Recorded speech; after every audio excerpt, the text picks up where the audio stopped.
ये कहानी करीब 24 साल पुरानी है। 1999 की बात है। 23 जुलाई 1999। दुनिया के जो सबसे ज़्यादा भीड़ भाड़ वाले शहर, ख़ासतौर पर राजधानी, उनमें से एक जापान की राजधानी टोक्यो भी है। टोक्यो में दो एयरपोर्ट हैं, काफ़ी बिजी एयरपोर्ट रहता है। तो उसी टोक्यो के एक एयरपोर्ट से दोपहर को फ्लाइट 61 उड़ान भरती है। इस प्लेन को इसने उड़ान भरी थी टोक्यो के हानेडा एयरपोर्ट से, और इसे जाना था न्यू चिटोस एयरपोर्ट। जापान के अंदर ही ये एक दूसरा शहर है। तो दोपहर को इस फ्लाइट 61 ने उड़ान भरी, बोइंग 747। इसके अंदर कुल करीब 503 पैसेंजर थे। उनमें 14 बच्चे थे और साथ में 14 क्रू मेंबर। तो सब मिलाकर करीब 503 और प्लस 14 अगर हम जोड़ दें तो 517 लोग इस प्लेन में सवार थे।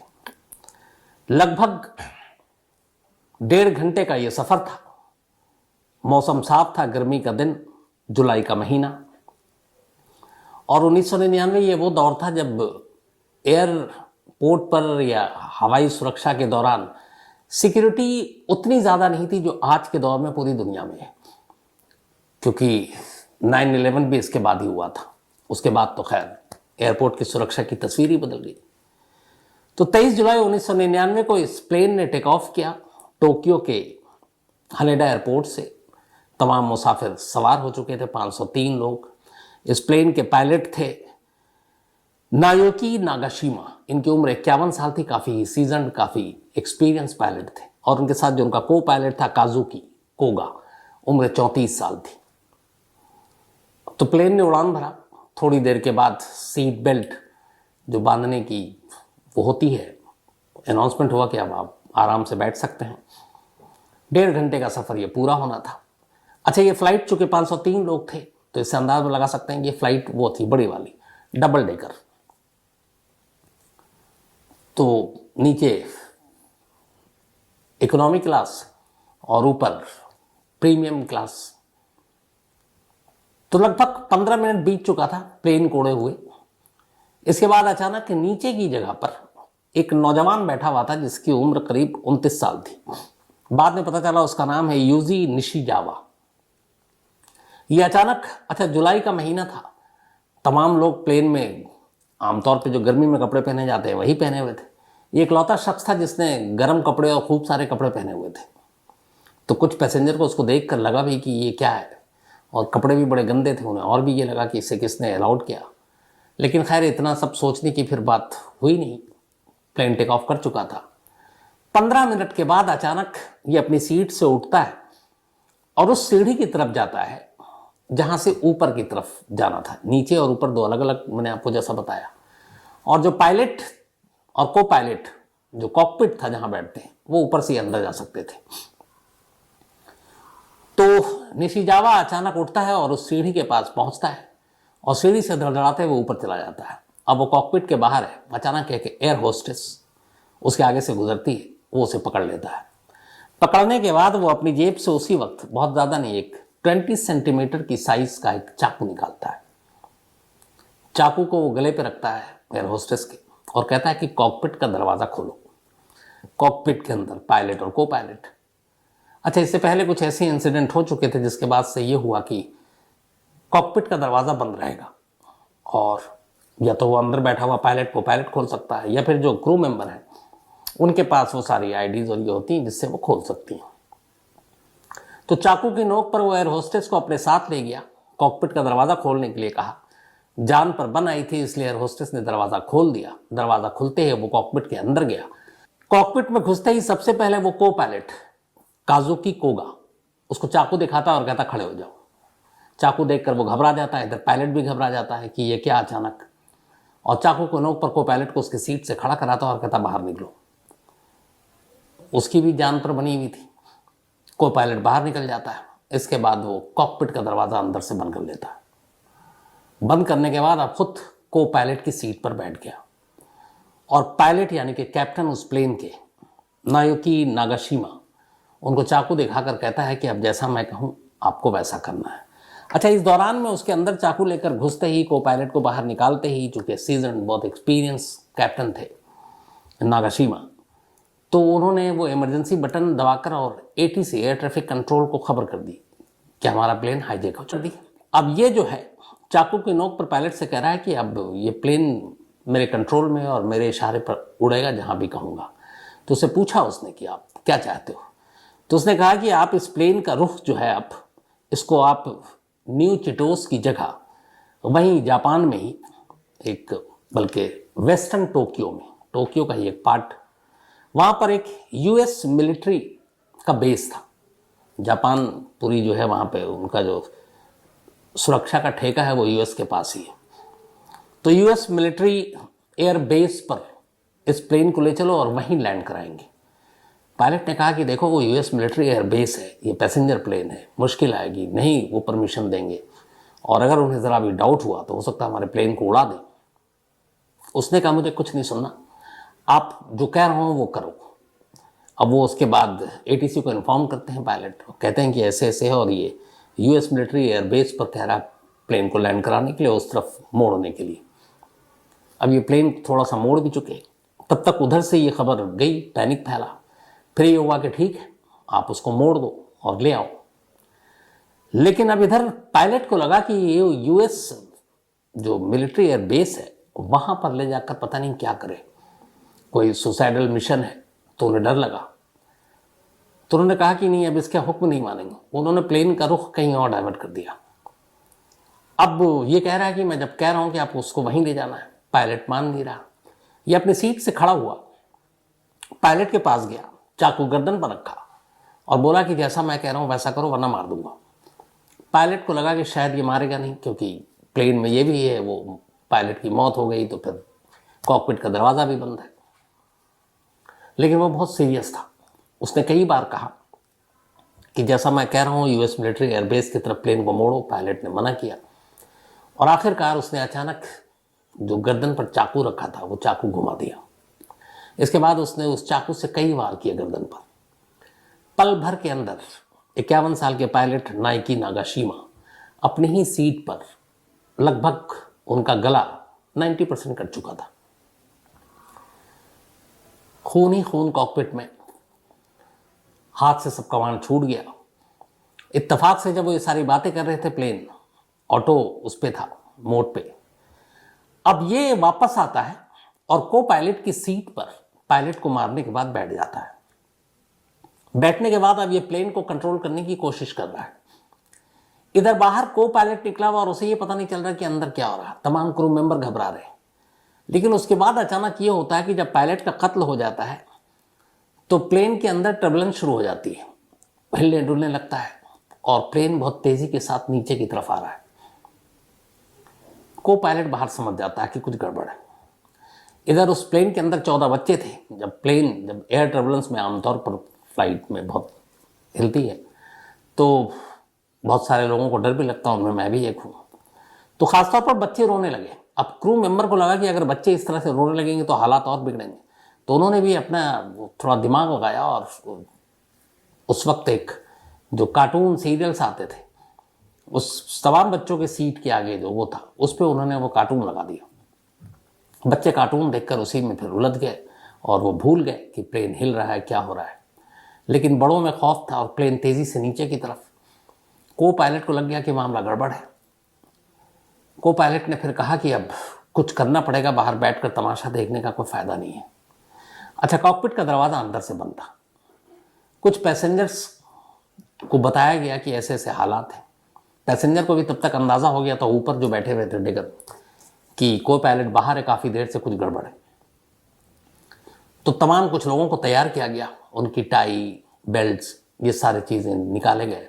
कुछ हट्टे कट्टे पैसेंजर थे, उनको एक साथ लिया गया और इसके बाद अब दरवाजे को खोलने की कोशिश की गई।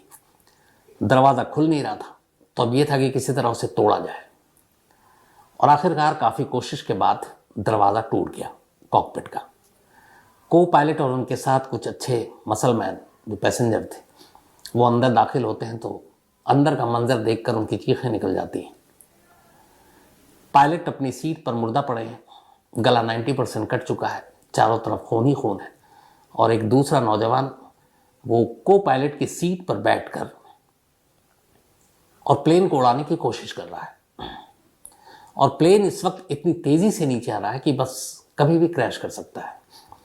जब को पायलट और ये तमाम लोग घुसे, उसके बाद उसके हाथ में चाकू था। उन्होंने उससे चाकू पहले छीनने की कोशिश की, थोड़ी सी मशक्कत के बाद कामयाब हो गए, चाकू उससे छीन लिया। इसके बाद उस पर काबू पाया, बेल्ट और टाई से उसे बांधा, एक तरफ ले गए। और इस दौरान में फटाफट को पायलट अपनी सीट पर बैठते हैं।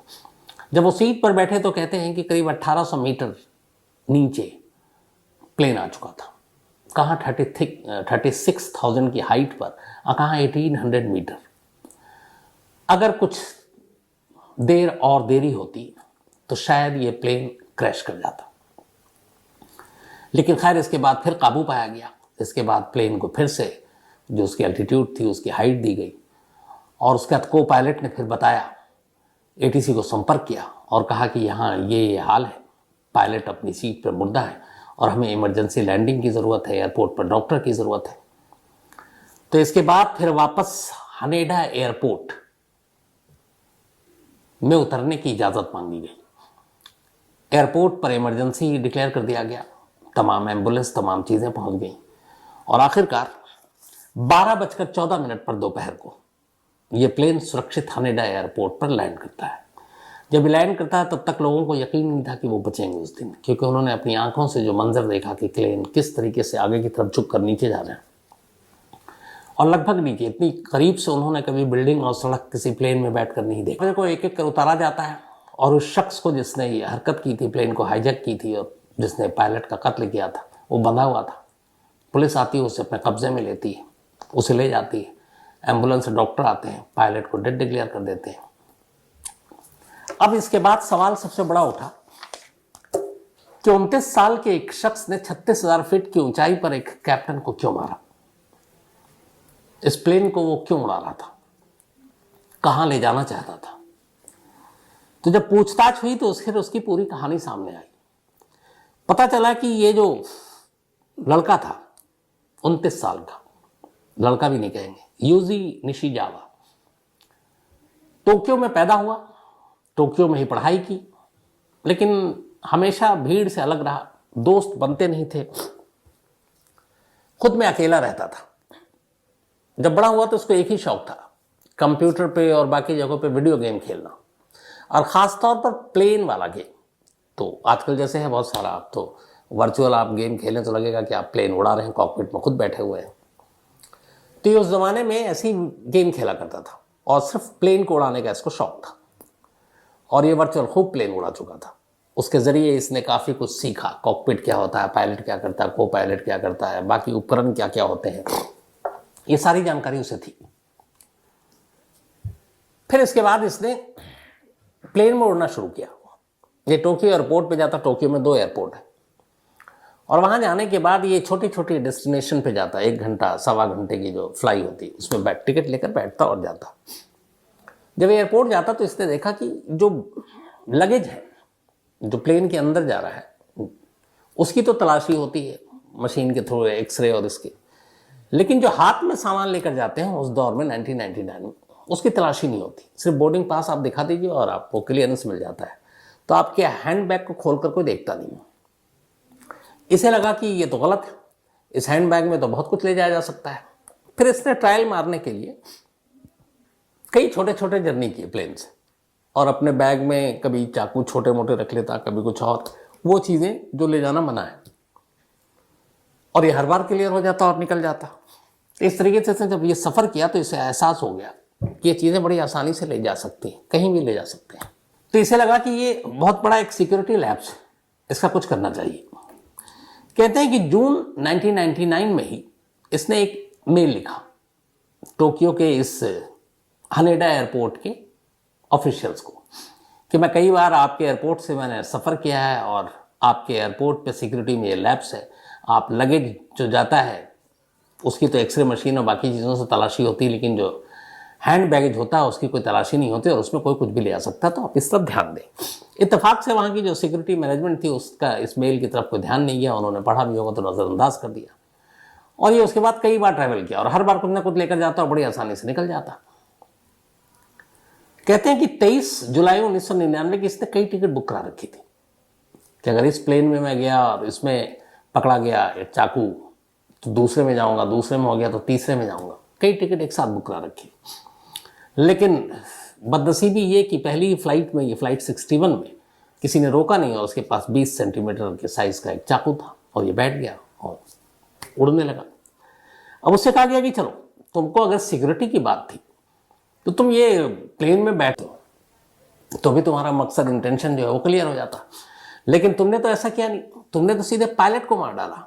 तो ये तो नहीं हो सकता कि एक सिक्योरिटी की तरफ आंखें खोलने और इशारा देने के लिए ये तुमने इतना बड़ा काम किया है। और तुम्हें पता है कि जापान में इस तरह के मर्डर और ऐसी चीज़, और खासतौर पर प्लेन में हाईजैकिंग हो या किसी की जान चली जाए तो सीधे सीधे सजाए मौत है। तो फिर वजह क्या है और तुम इस प्लेन को कहाँ ले जाना चाहते थे? तो पहले उसने कहा था यूएस मिलिट्री के एयरबेस पे, लेकिन फिर बाद में उसने सच बताया। उसने कहा कि दरअसल मैं इस प्लेन को उड़ाकर खुद से टोक्यो में एक रेनबो ब्रिज, उस कई आप गेम में आप लोग देखते होंगे, उसके नीचे से प्लेन को निकाल। तो बोला मेरा ड्रीम था कि इस प्लेन को मैं रेनबो ब्रिज के नीचे से निकाल कर और फिर ऊपर उड़ा कर ले जाऊं, मतलब नीचे आऊं, ब्रिज के अंदर से प्लेन डालूं और फिर ऊपर चला जाऊं। तो एक तरह का स्टंट।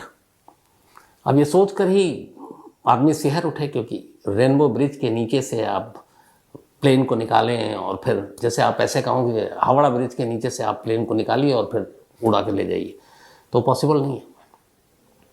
तो उसने कहा कि मैं ये करना चाहता था। जब उसके बारे में पता किया गया तो फिर ये था कि उसके पूरे दिमाग में हमेशा प्लेन फ्लाइट जो गेम खेला था वो रहता था। और दूसरा, ये डिप्रेशन का शिकार था और अक्सर ये दवाएं लेता था। जिस रोज़ 23 जुलाई 1999 को ये इंसिडेंट हुआ, उस दिन भी इसने ड्रग्स ली थी और उससे खुद पता नहीं होता कि मैं कहाँ पर हूँ। और इसीलिए वो जो गेम में खेलता उसे लगता है प्लेन ऐसे ही उड़ाते हैं। तो उस वक्त भी वो प्लेन को उसी तरीके से उड़ा रहा था जो इसके दिमाग में गेम में था, जबकि गेम और हकीकत में बहुत फ़र्क होता है। तो जब उसकी ये सारी चीज़ें पता चली, फिर उसके डॉक्टर से कंसल्ट किया गया तो पता चला है कि पहले भी बहुत सारे ऐसे ड्रग्स लेता और कई बार उस ड्रग्स के इन्फ्लुएंस में रहता उसी, तो उसको कुछ पता नहीं चलता कि अच्छा क्या बुरा क्या है। तो जिस दिन ये इंसिडेंट किया कि इसको सज़ा कैसे दें, क्योंकि अगर ये मेंटली फिट नहीं है तो फिर तो इसको सज़ा दी नहीं जा सकती। तो फिर कोर्ट ने कहा कि जो एक्सपर्ट्स हैं वो इसकी जांच करें। एक्सपर्ट्स ने जांच की, 6 महीने बाद रिपोर्ट आई। रिपोर्ट में कहा गया कि ये पूरी तरह से ऐसा नहीं है कि दिमागी रूप से कमज़ोर है, ये होश में भी है, लेकिन जब ये ड्रग लेता है तब होश में नहीं होता है। और इसने डिप्रेशन की भी दवा ली है और जिस दिन ये इंसिडेंट हुआ तब भी इसने दवा ली थी। तब वहाँ ये 2 खेमों में लोग बढ़ गए कि क्या किया जाए, क्योंकि एक प्लेन का हाईजैक करने के बाद कैप्टन का मर्डर और उसके लिए सीधे सीधी डेथ पेनल्टी है, सजाए मौत। लेकिन दूसरी तरफ ये है कि इसकी दिमागी हालत ये है। अब उस पर बहस चल रही है और इसी दौरान में, अब चूंकि ये अभी कस्टडी में हॉस्पिटल में, एक रोज़ ये हॉस्पिटल की 3री मंजिल से छलांग मार देता है, जान बच जाती है, पैर टूट जाता है। अब ये चीज़ भी सामने आई तो फिर ये लगा कि ये पूरी तरह से फिट नहीं है, लेकिन क्राइम बहुत हीनियस था। तो लंबी बहस के बाद 2 खेमों में लोग बढ़ गए, एक की कम से कम सज़ा होनी चाहिए और एक की नहीं, ऐसे लोग खतरनाक है, आगे भी कुछ कर सकते हैं, इसलिए मैक्सिमम पनिशमेंट यानी मौत की सज़ा होनी चाहिए। तो काफ़ी लंबी बहस के बाद आखिरकार 2005 में टोक्यो की एक अदालत ने अपना फैसला सुनाया और यूजी निशिजावा को लाइफ इम्प्रिजमेंट यानी उम्र कैद की सज़ा सुनाई। आज भी ये टोक्यो की एक जेल में कैद है और सज़ा में ये है कि जब तक ये जिंदा है जेल में रहेगा, जेल के बाहर नहीं आएगा। तो इस इंसिडेंट को आज लगभग 24 साल हो गए हैं। 24 साल से वो जेल में है। तब गया था जब वो 29 साल उसकी उम्र थी, तो अब करीब 53 साल का वो हो चुका है और बाकी जितनी भी उम्र है वो जेल में ही कटनी है, अगर आगे चलकर उसके चाल चलन बाकी चीज़ों को देखते हुए कुछ ऐसी चीज़ हो कि सज़ा कम हो जाए। तो ये थी कहानी उस कत्ल की जो शायद दुनिया में पहली बार है कि इतनी ऊंचाई पर कत्ल हुआ। और कमाल ये कि कत्ल हो गया, पायलट मुर्दा है और एक गेम खेलने वाला नौसिखिया को पायलट की सीट पर बैठकर कई मिनट तक उस प्लेन को हैंडल कर रहा है और फिर असली को पायलट आकर ऐन वक्त पर कुछ मिनट पहले लोगों की जान बचाता है। तो आज कहानी में इतना ही।